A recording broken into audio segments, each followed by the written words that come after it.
એશિયાના માર્કેટ આપણે જોઈએ એની સાથે સાથે કોમોડિટીઝના ફ્રન્ટ પર જે પ્રોફિટ બુકિંગ ગિફ્ટ નિફ્ટીના જે સંકેતો આપી રહ્યો છે કે ગઈકાલથી 3 દિવસની તેજી આમ તો અટકી છે, પરંતુ આજે પણ 100 એકંક આસપાસનો ઘટાડો ગિફ્ટ નિફ્ટી આપણને સૂચવી રહ્યું છે. એફઆઈએસનું 2 દિવસનું બાઇંગ હવે સેલિંગ બતાવી રહ્યું છે.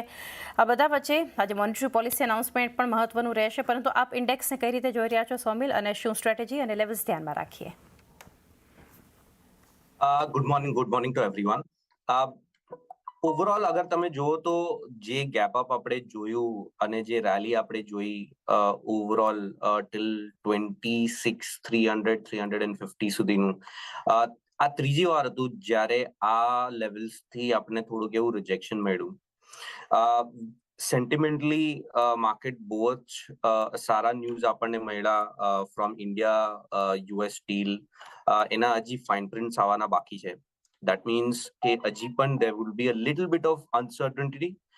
However, the trend still remains positive. Trend હજી પણ પોઝિટિવ જ છે, કેમ કે આપણે 20 અને 40 ડેલી મૂવિંગ એવરેજ ની ઉપર ચાલી રહ્યા છે. 20 ડેલી મૂવિંગ એવરેજ છે 25,450 અને 40 ડેલી મૂવિંગ એવરેજ છે 25,630. આ બે લેવલ આપણે બહુ જ ધ્યાનમાં રાખવાના છે.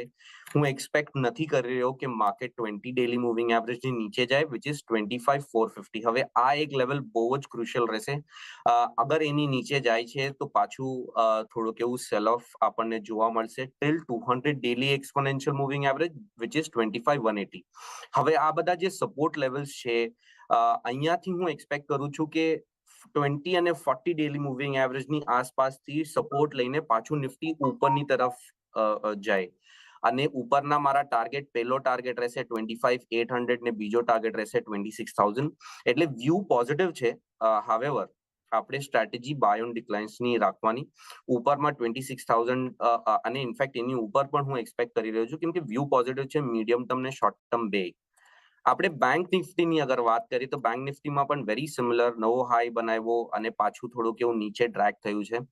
20 અને 40 daily moving average crucial supports રહેશે. 59,450 20 ડેલી મૂવિંગ એવરેજ છે અને એની આસપાસ જ 40 ડેલી મૂવિંગ એવરેજ છે, વિચ ઇઝ 59,320. એટલે આ લેવલ્સ બહુ જ ક્રુશિયલ રહેશે અને હું નથી એક્સપેક્ટ કરી રહ્યો કે બેંક નિફ્ટી એની કરતા નીચે જાય. એટલે એની આસપાસ જ સપોર્ટ લઈ અને પાછું બેંક નિફ્ટી ઉપરની તરફ રૂખ કરશે, એવું મારું એક્સપેક્ટેશન છે, એવો મારો વ્યૂ છે. એટલે બાય ઓન ડિક્લાઇન ની સ્ટ્રેટેજી રાખો. અત્યારે જ્યાં સુધી આ લેવલ્સ ની આસપાસ ન આવે, સપોર્ટ ન લઈ નિફ્ટી, ત્યાં સુધી આપણે અગ્રેસિવલી બાઇંગ ન કરવું, પણ સ્ટોક સ્પેસિફિક ને સેક્ટર સ્પેસિફિક વધારે ફોકસ રાખવું. વ્યૂ ઓવરઓલ નિફ્ટી બેંક પર અને સ્ટોક્સ અને સેક્ટર પર એક ખાસ કરીને એક વ્યૂ હોવો જોઈએ.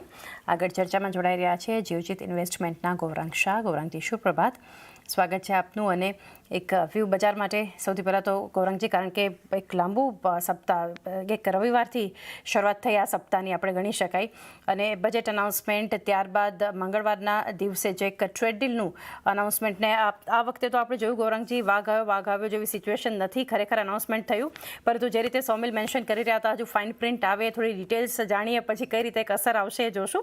માર્કેટમાં તો એક રિએક્શન આવ્યું. 3 દિવસની તેજી ઇનફેક્ટ ગઈકાલથી અટકી. આજનું પણ સેટઅપ ઓવરઓલ કોમોડિટીઝમાં જે પ્રોફિટ બુકિંગ છે, ગ્લોબલ હેન્ડઓવર જે નેગેટિવ છે, એ બધા સાથે એક શરૂઆત કરવાની છે. અને એનાથી મહત્વનું મોનેટરી પોલિસી અનાઉન્સમેન્ટ, કે જ્યાં રેટથી વધારે લિક્વિડિટી પર આ વખતે આરબીઆઈનું એક ફોકસ હશે, એ પણ એક અનુમાન છે. ડોલર પર કઈ રીતના એક વ્યૂ છે એ બધું પણ ફોકસમાં રાખીશું. કઈ રીતે જોઈ રહ્યા છો આ બધા વચ્ચે માર્કેટને, અને પોલિસી માટે પણ વ્યૂ લઈએ? ઘણો આભાર ચાંદની, આપણો સીએનબીસી બજારના દર્શકોને, સોમિલભાઈને, સૌને પ્રણામ અને શુભ પ્રભાત મારી તરફથી. તો આમ તો તમે જોવા જાવ, વાઘ આવ્યો કરીને ગભરાટ ઉભી થતી હતી, પણ આ વખતે વાઘ આવ્યો તો સારી રીતે આવ્યો. યુએસ અને ભારત વચ્ચે જે ટ્રેડ ડીલને લઈને આપણે રાહ જોઈ રહ્યા હતા, હવે વિગત મારા ખ્યાલથી થોડા જ દિવસોમાં આપણી સમક્ષ આવશે અને પછી આપણે એની ઉપર ચિંતન કરશું. પહેલા તો સમજવાનો પ્રયાસ કરું કે ટ્રેડ ડીલમાં શું છે, શું નથી, સકારાત્મક પરિસ્થિતિ શું છે, કયા ક્ષેત્ર પર અસર પડશે સારી રીતે, કયા ક્ષેત્ર પર ખરાબ અસર પડશે, વગેરે વગેરે. તો એ વિગત આ માટે થોડા દિવસો લાગશે મારા ખ્યાલથી. પણ તમારા છેલ્લા પ્રશ્નનો ઉત્તર પહેલા આપી દઉં કે ક્રેડિટ પોલિસી લઈને આજે 10 વાગે મારા ખ્યાલથી કોઈ બી જાતના વ્યાજ દરોમાં બદલાવ થાય એની અપેક્ષા વ્યક્તિગત સ્તર પર હું આ ટિપ્પણી કરું છું કે મને નથી લાગતું કે વ્યાજ દરોમાં મોનેટરી પોલિસી કમિટીના મેમ્બર્સ કોઈ ભલામણ કરશે આરબીઆઈ ને વ્યાજ દરોમાં કાપણી કરવા માટે. એટલે કાપણી તો આવવાની શક્યતા મને બહુ જ ઓછી લાગે છે, અથવા તો નથી ની બરાબર. મારા મતે વ્યાજ દરોમાં કાપણી હવે જો આપણે કોઈ અપેક્ષા રાખવી હોય તો નવા નાણાકીય વર્ષમાં એટલે કે 1 એપ્રિલ પશ્ચાત તમને કદાચ વ્યાજ દરોમાં કાપણી આવે એવું મને લાગે છે. ટિપ્પણીઓ મારા ખ્યાલથી સકારાત્મક રહેશે ગવર્નર સાહેબની અર્થવ્યવસ્થાને લઈને અને એક અકોમોડેટિવ પોલિસીનો સ્ટાન્સ લે એવું અનુમાન છે. ત્રિમાસિક પરિણામ મારા ખ્યાલથી આવતા અઠવાડિયે નિર્ણાયક તરીકે પતી જશે. મોટા ભાગે જે બી મહત્વની કંપનીના પરિણામ આપણે ત્રીજા ત્રિમાસિકના જોવાના હતા. વિદેશી સંસ્થાગત રોકાણકારોની વેચવાલી લઈને મને બિલકુલ ચિંતા નથી. મારા ખ્યાલથી બુદ્ધિમત્તા એમની ઉપર જરૂર અસર કરશે લાંબા ગાળે અને પછી એ લોકો વળી પાછા રોકાણ કરવાનું ચાલુ કરશે. તારીખ કઈ છે એ કહેવાનું અઘરું છે. વૈશ્વિક પરિસ્થિતિને લઈને મારા ખ્યાલથી ગભરામણ વધારે છે ચાંદી. એને લઈને આપણા બજારમાં કદાચ થોડી ઘણી નીચલી સપાટી આજે બી જોવા મળે ને આજે અઠવાડિયાનો છેલ્લો દિવસ છે શુક્રવાર, એટલે વધઘટ થોડી ઘણી તીવ્ર થાય એમાં આશ્ચર્ય ન રાખવું જોઈએ. કાચા તેલના ભાવમાં થોડી સ્થિરતા આવી છે. જે રીતના વધઘટ થતી હતી અમેરિકા અને ઈરાન વચ્ચે જે રીતના પરિસ્થિતિ હતી, હવે ડાયલોગ કરવાની વાતો કરી રહ્યા છે. આવનારા દિવસોમાં એની ઉપર બી શું અસર આવે છે એ બી જોવાનું અનિવાર્ય રહેશે.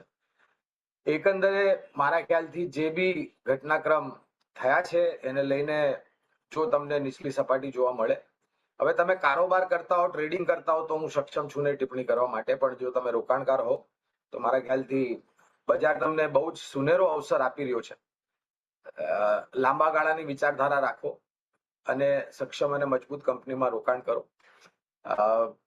મને નથી લાગતું કે અહીંયાથી બહુ જ મોટી વેચવાલી હવે નીચેની તરફ આવે. અને એ બી કહેવા માંગી ચાંદની કે જે દિવસે આપણી પાસે સ્પષ્ટીકરણ આવી જશે અમેરિકા અને ભારત વચ્ચેની ટ્રેડ ડીલના, ત્યારે વળી પાછી તમને બજારમાં એક સકારાત્મક દશા અને દિશા આવતી દેખાશે.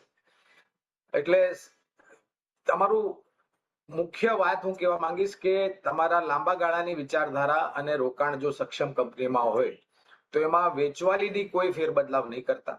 રોકાણ લાયક મૂડી હોય તો તમે હજુ જોડી શકો છો. અને જો તમે રાહ જોતા હતા કે બજારમાં કરેક્શન આવે ને હું રોકાણ કરીશ, તો બજાર તમને તક આપી રહ્યું છે. એ તકનો તમે લાભ લો અને રોકાણ કરવાનું ચાલુ કરો. તો એક વ્યૂ જે ઓવરઓલ બનતો જોઈ રહ્યા છે ઓવરઓલ ભારતીય બજાર માટે. સ્ટોક્સ